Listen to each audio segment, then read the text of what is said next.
ভেতর থেকে এভাবে পার্কের লোকজনদের কাছে মিনতি করতে থাকেন শাহজাহান বাদশাহ। তবুও তাদের হাত থেকে রেহাই পাননি শাহজাহান ও তার পরিবারের সদস্যরা। ঘটনাটি গাজীপুরের অরণ্য পার্কে।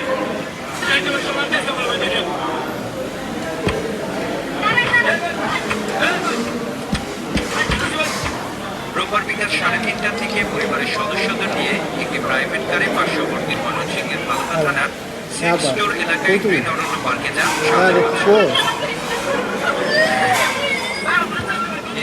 শাহজাহান পরিশোধ করে গিয়ে পার্কে বিভিন্ন ধরনের রাইড করতে থাকেন।